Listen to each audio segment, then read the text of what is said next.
Welcome to Prime Life. We call it Retirement 2.0. Leave each episode with tips and new ideas to help you navigate retirement in our new age. It's your time. Make it count. Hi, this is Paul Tyler, and welcome to another episode of Prime Life. Today, we are going to continue our adventures into exploring longevity. Joseph, how are you? I am doing great and excited for today's international guest. Yes. Yeah, you've a great find on your part. Laura, how are you? Doing well. Excited to talk about, longevity versus aging and what does it all mean? Yes. Mary, do you want to do the honors and introduce the guest of our show today? I would be delighted. Dr. Ira Sobel is founder and CEO of the Fintech for Longevity Academy, the co-founder of Longevitch, TLV, and a researcher whose focus is on economic aspects of aging. She is also a lecturer at Hebrew University of Jerusalem, where she teaches financial inclusion in the fintech age and is an international speaker on longevity. Dr. Sobel, please share a bit about yourself and what led you to your focus on longevity. Okay, so thank you very much for having me. And I will tell you a little bit about my story. I'm an accountant by profession. I worked many years for KPMG. And then in the beginning of starting from 2008, I was a board member, non-executive board in public traded companies, and many companies here in Tel Aviv, mainly in the financial services. And this is how I learned a lot and was fascinated by what financial innovation and financial technology is.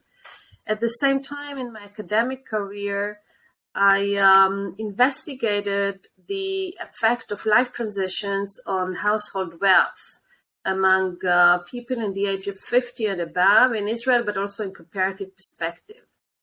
So altogether, combining fintech and financial services, and the findings that came out from from my dissertation and research led me to establish Fintech for Longevity in the beginning of 2020. And this was in order with the aim of understanding what is the role of technology in helping people to age with financial resilience, financial wellness. And this all is very interesting for me. I'm enthusiastic about longevity, but usually what I'm asking myself is how can people finance a longer life? So I'm asking questions that derive from extending life rather than life extension per se.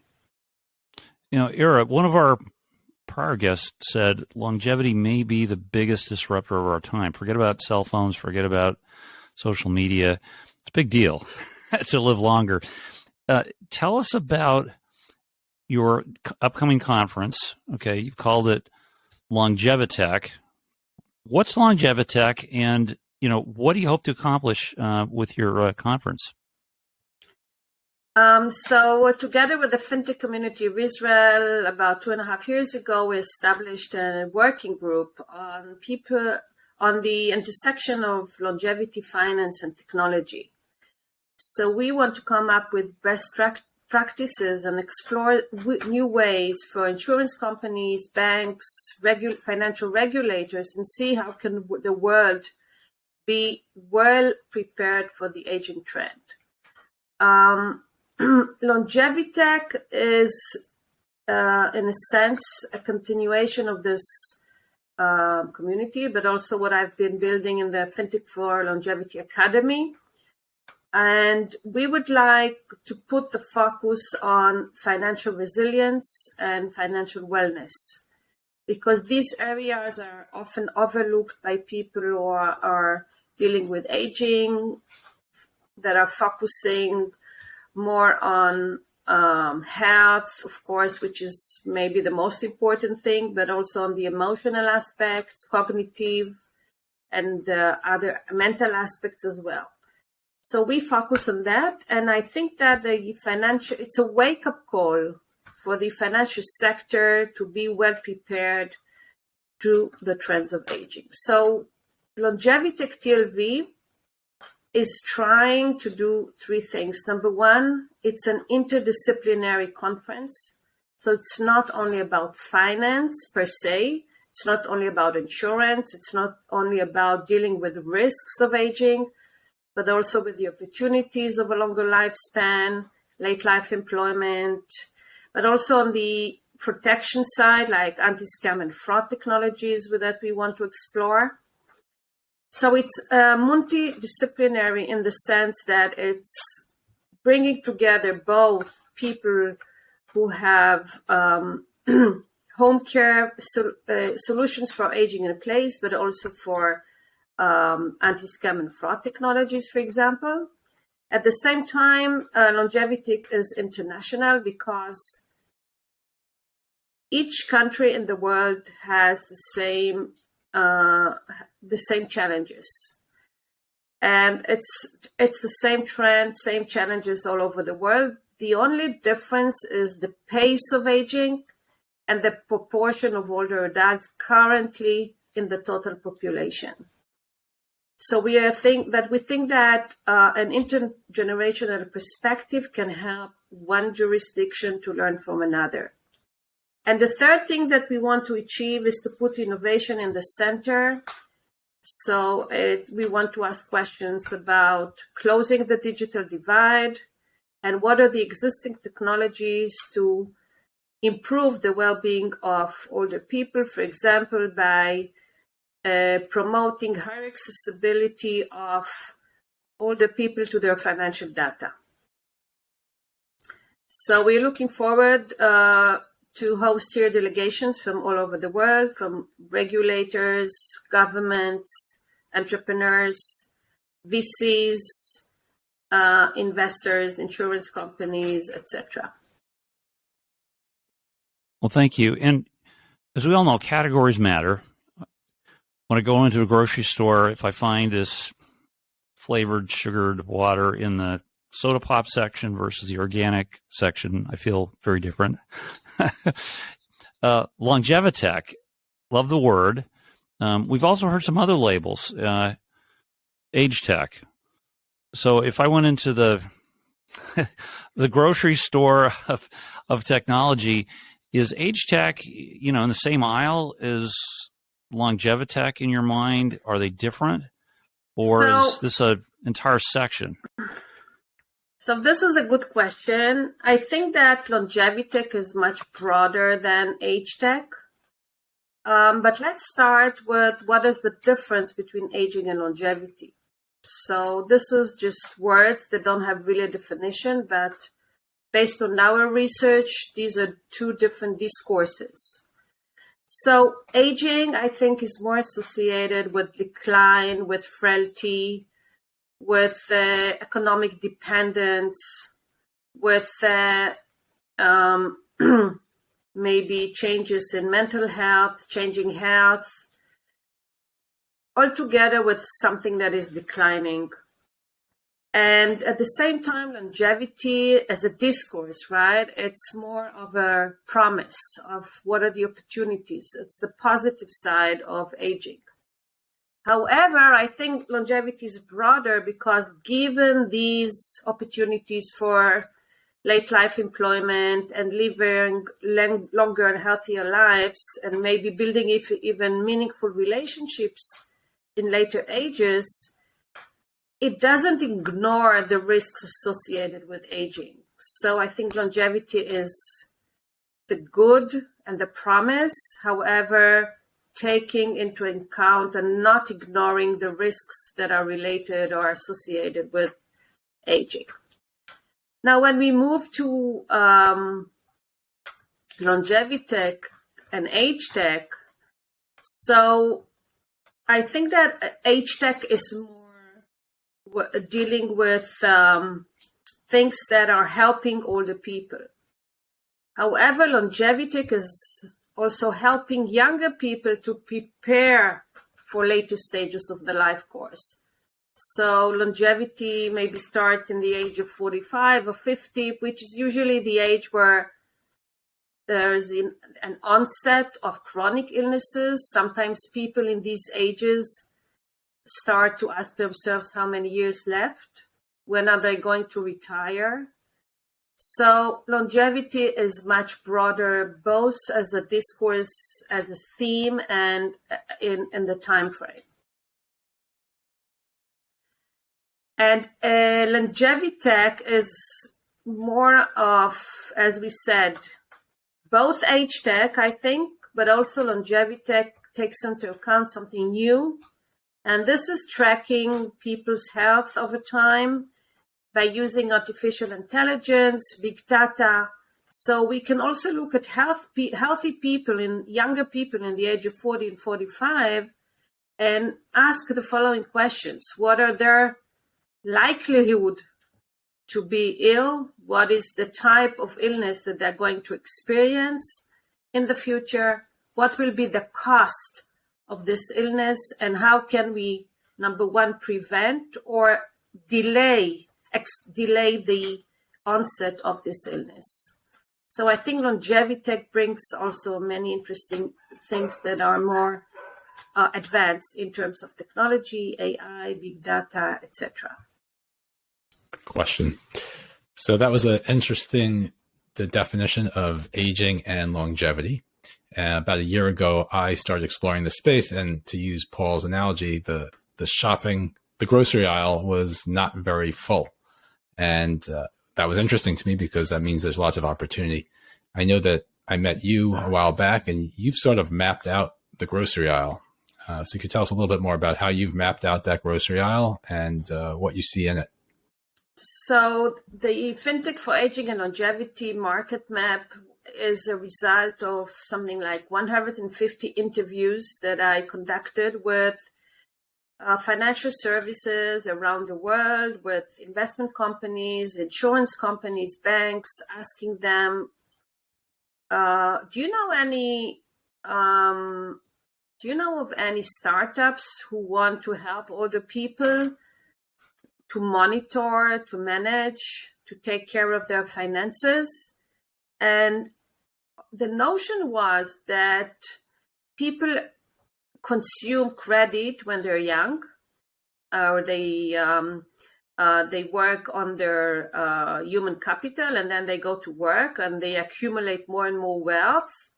And then when they retire, what they only do is deplete their wealth. That's it.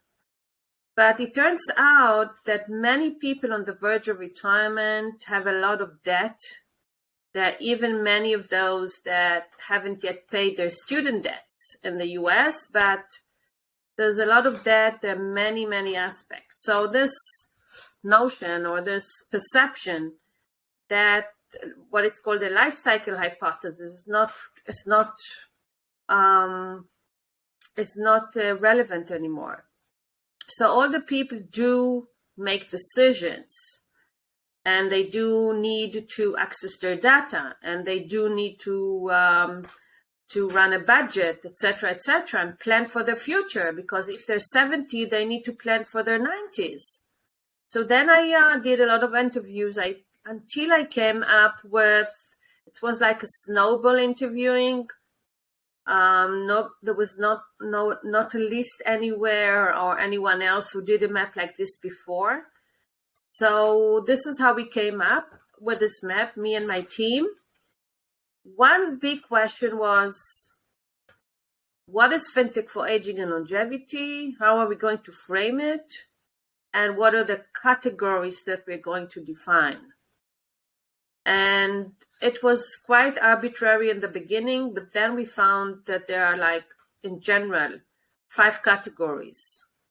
Number 1 is about longevity financing, which is more reverse mortgages, home sharing, things that help people to finance their longevity or late life employment, is taking the existing assets, whether it's human capital or home equity, and converting them into cash. So this was one category.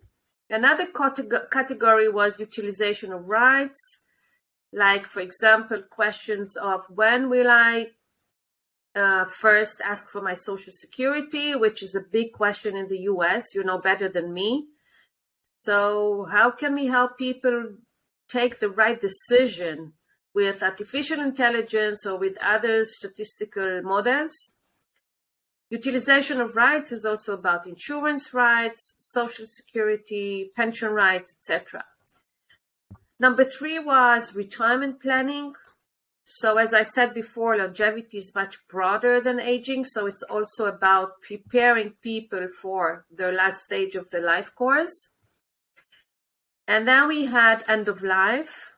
It's not only about end of life planning, it's also about end of life. And here, interestingly, we found 2 companies, one in the US and one in Japan, who are including Web3 applications into this, but also digital trust and wills, digital vaults, very interesting area. And the last thing, or maybe I should have started with this, is client protection and companies who specifically developing technologies to fight scams and fraud against older adults. And so these are the 5 categories. And we're going to publish the market map for 2023 in a few months. And there are a lot of new and interesting things coming up, like women's longevity, closing the gender gap in pensions, and others that we didn't see last year.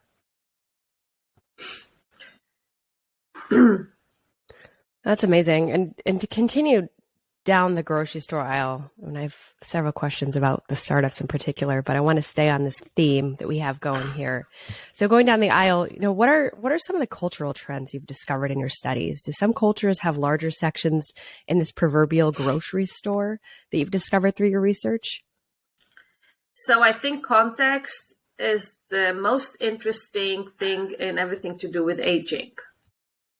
But it's also challenging because, as we said before, we need to learn from one country to another. So if we consider context, it's very difficult to adopt what others are doing. For example, in Japan, end of life, what is called shikatsu, is very popular. So people already in the age of 30, they know that they need to prepare for end of life in a sense. And they have a few interesting best practices for that. They have an album with a moral will, with a list of the financial data, and passwords, pictures, and also other things that I want to transfer to the to their children. And for example, another interesting issue is about intergenerational living arrangements. So, and this of course has a lot of economic effects, because how can you measure the economic standing of older people if they moved to live with their adult children and they have the same budget as a grocery budget? So in Italy, for example, intergenerational living arrangements are quite popular, and we don't see it in Germany, for example. Another important issue, I think, for context is the rate of home ownership. Germany, for example, is the country with the least ownership rates among people in the age of 65 and above. And it's something like 50% compared to Israel, where housing ownership in this group of people 65 and above is over 80%. And housing is becoming a huge driver for financial wellness in retirement. As I said before, there are ways to convert home equity, of course, as you know. I don't want to say reverse mortgages, because in the US, nobody likes them, but let's call it home related products, or home equity linked products, financial products.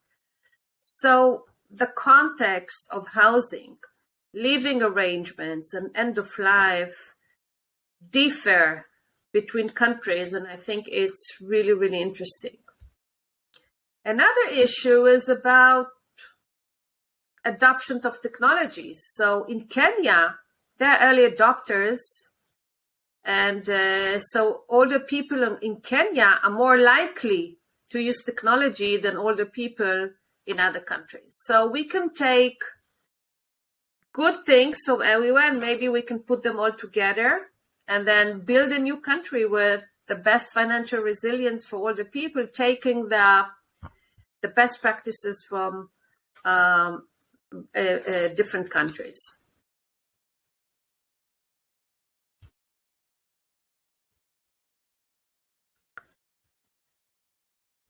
So going again, keeping with the shopping cart analogy, if someone has a very small shopping cart to fill, what would they deem to be and this is probably a loaded question, but what would they deem to be the top 3 items that they must put in their cart and they must look at expeditiously, no matter which country?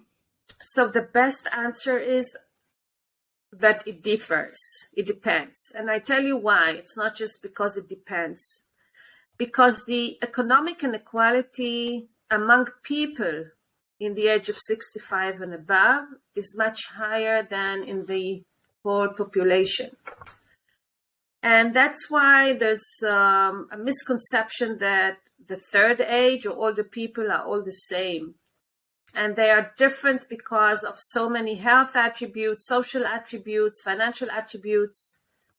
So it depends on whether are there people from the lower part of the income ladder who need more help with utilization of rights, education, financial education, or are we talking about people who are more affluent and they really need help with financial decision making and allocation of assets? So I think the best, really, I'm sorry, it sounds maybe not so clever to say, but it really, really depends. And when we look at this group, number one, I always say is we need to differentiate them according to many, many indicators and see how we can really help. So, of course, the differences in health, in wealth, in education, and in many, many other aspects. Of course, gender, a lot of differences in gender. So once we take these aspects into consideration, this is number one. So this is more cross-sectional attributes or given attributes. But also we need to take into account time and what are people experiencing over time, what transitions they're experiencing. For example, a retirement transition can take up to 10 years because people sometimes alternate between work and retirement from the age of 60 to 75. So who are we helping? So it depends a lot on who are the people, but also what are they experiencing over time. And this is the best way to help. So I would, like Joseph, I would love to come to your conference in Israel in February. I'm not sure if time and circumstances will allow, and I'm sure we'll have a lot of listeners, Ira, who would will be fascinated by the subjects you're going to cover there. In lieu of coming to your conference, how would I best stay in touch with this subject matter as it evolves? Are there a handful of people I should be following on LinkedIn or Twitter? Are there books I should be reading? Are there podcasts I should be listening to? What would you say? What's my to-do list here over the next couple of months to get really smart on this topic? Okay, so what we're building now is so of course I will be very happy if you come to the conference because I think that we give a lot of emphasis and time for networking. And so please come, and I'm sure it will have, I tell everyone, it's the first time. I can't promise everything, but I promise you will have a positive ROI on this conference. So I don't know how to measure it. So, but I'm really happy about it. But other than that, what maybe a question is what I'm going to do the day after. And because building co-organizing a conference, and I do it together with Fintech Calling with my colleague Johnny Paul from the UK, and he has been organizing Fintech Week TLV, which is in March 2023. And for 7-8 years, he produced the Fintech Week TLV, and this year we're going to do together the Longevitech TLV conference. And so this is a lot of work. And so I put aside many things that I did in the past year. And then I think the day after is to continue and build my academy. Because this is at the end of the day what I really like to do, to teach, to do research, and to tell others what I know already. So I invite you all to participate in one of the courses in our academy in the future. We have the Financial Longevity Leadership Program, which is a program I teach together with Professor Yigal Newman from the Hebrew University. We have done already 3 cohorts by now, and we also give a certificate, become a financial longevity leader. We also have a certificate in NFT. So this is also interesting, but we can talk about it next time. And what we're building now, and in this international perspective, is that we have a partnership with an Indian thought leaders and now we are going in a month's time to start a new course on the business of aging the business of longevity in India. So this is what we want to do in the future. We will have for each country Fintech for Longevity. We're going to have our own content. We're going to have content that is conducted or working together with others from different countries and building new courses, but also we want to be a marketplace for everything to do with age tech and longevity education. So next week we're going to, and this is the first time I'm saying, we have now a partnership with the Age Tech Academy of Karen Atking, which is a colleague and a friend of mine, and her courses are going to be distributed through our platform. So at the end of the day, Fintech for Longevity Academy I hope that in 2023 we're going really to give a lot of boost to more people from the financial sector. And this maybe I didn't say before, but it's a B2B academy. It's especially for corporate professionals all over the world. We expect these people to understand everything to do, starting with demographics, gender aspects, social policy, age-friendly banking, fintech for aging and longevity, of course, and then become leaders of change in their organizations.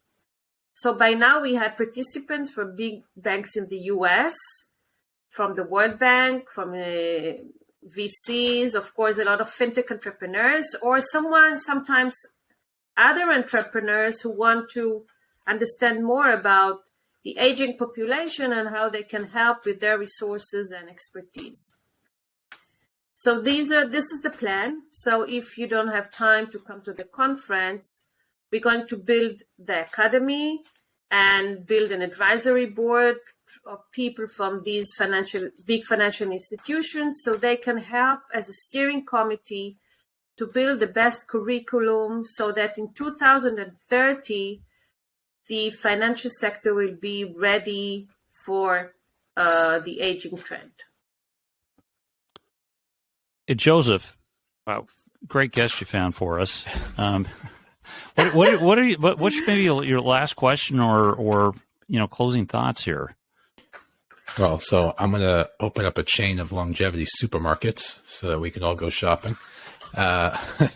There's a lot to dig into it's here. It's a deeper. lot, and it has to be very, very cheap, because we perceive longevity as a public good and not something that is only for billionaires. So I hope it's not going to be a very exclusive grocery shop. You'll be invited to the club. Right. Thank you. So, Ira, we're not going to open up a whole what we call in the United States a whole paycheck store to sell this stuff. It'll be more like Costco. Exactly. There's a lot of stuff that we talked about here. Ira talked about a number of different countries and some of the differences and some of the things they're doing. I know we've spoken about Japan in the past. What was interesting to me, she mentioned the moral will, and that's a topic that I've thought about, heard about, writing down your moral compass for your next generation to sort of live by. So I think that's an interesting topic to dig into in a future episode here.